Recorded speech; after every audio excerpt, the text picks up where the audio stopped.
Hi guys and girls, I'm Obsidian Ant and welcome back to Elite Dangerous Discovery. This is the series where I head on out into the galaxy to find the unusual, the spectacular and the beautiful. On today's episode, I investigate a number of amazing ringed worlds as I leave the confines of my most recent nebula. I then continue on my way towards Sagittarius A at the galactic core, planning a route via a neutron bridge.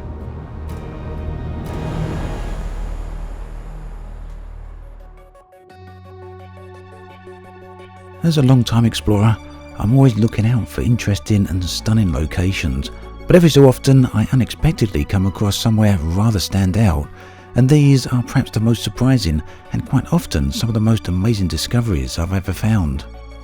As you may remember from my previous episodes, I'm still well within the confines of Jacques space. Out here, the galaxy is chock full of nebula and you never have to travel very far before you find the next one. The problem for me then is that nebula very much are a distraction.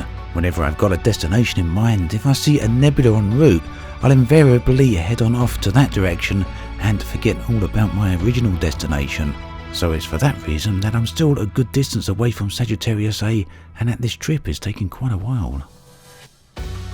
Yet it's all worth it to me because the whole purpose is the discovery of beautiful locations. And recently, thanks to the massive buff that exploration data has received, it means that I can now make quite a lot of money simply by coming across planets like this one, or indeed any other. Now here we are, around about 30,000 light years away from the home of humanity, still over 1,000 light years, well over 1,000 light years in fact, from Jacques Station. Yet drop into a ring system here, and the chances are you'll find you're not alone. NPCs now exist out here in the depths of space, and I've got to wonder if with recent announcements we may eventually find aliens and Thargoids out here as well. Then again, maybe that's a little far-fetched, and exploration will continue to be the peaceful affair it's been ever since the game was released. The alternative, of course, is for exploration vessels to start carrying heavy weapons and shields, and aside from cutting maximum jump range quite dramatically, it would also run the risk of abruptly ending any long-range exploration trip. That said, it is of course quite an assumption because the galaxy is a very, very large place as you can see here, and so it's highly likely that most of it will remain peaceful for a very long time to come. Now, what I'm trying to do here is to find a system located well within the strong, vivid colour areas of this particular nebula, and it really does pay off when you can do that. But despite the incredible density of the stars around here, all too often most of the systems are completely devoid of all planets, and even the few you do find are not that interesting to look at and certainly not worth landing on. But every so often you come across something that's just gotta be checked out. It doesn't look like much from this distance, does it?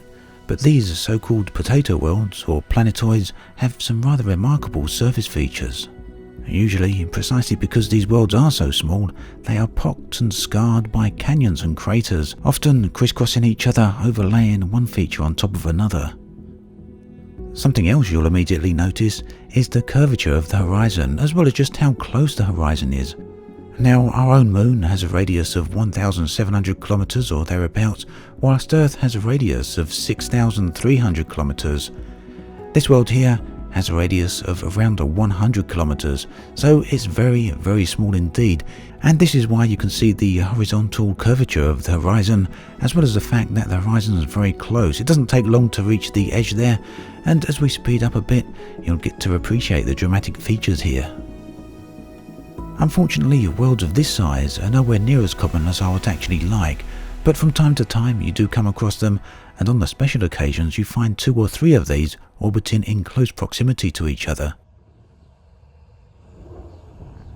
It's not just the small rocky worlds that I like to see though, but also some of the larger atmospheric worlds.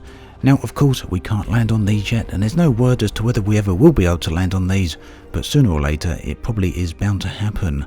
Now this is a water world, and what's quite interesting around this one is that you can see the atmosphere is not blue, it's yellow, suggesting that it's either sulfuric or ammonia based, or indeed a gas other than oxygen at any rate. For me then, this is a particularly interesting feature I like to check out when coming across any worlds like this, mainly due to the atmospheric scattering this type of colour produces. Now this, of course, is a water world, and it's worlds like this which long ago led players to speculate that maybe belugas, orcas and dolphins would be able to land on these worlds and even go travel under the water surface itself. It's ideas like that within Elite Dangerous that are just so inspiring, that speak of the massive potential of this game. And from that point of view, it's very easy to understand some of the frustrations surrounding the development pace of Elite Dangerous.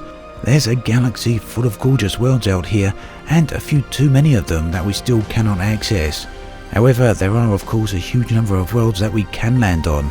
Yet, that said, it's been noted for quite a while now, in fact close to a year, that many of these planets come with their own problems. The reduction in colour ranges that come with a previous patch, along with the reduction in various surface features. All of these we've been told are things that are going to be fixed, but they're things that unfortunately we're still waiting for. Yet, with persistence and perseverance, it's still possible to find dramatic standout surface features, even if they are perhaps a bit more few and far between than they once were. For me, and for many other explorers, I know that planetary surfaces are a massive feature to Elite Dangerous, and despite the fact that back in the central core worlds within the inhabited bubble, they might not come with huge volumes of gameplay, out here in the depths of space, they are one of the few true sources of discoveries for the avid explorer. As always, thanks for watching, and I'll catch you guys and girls next time.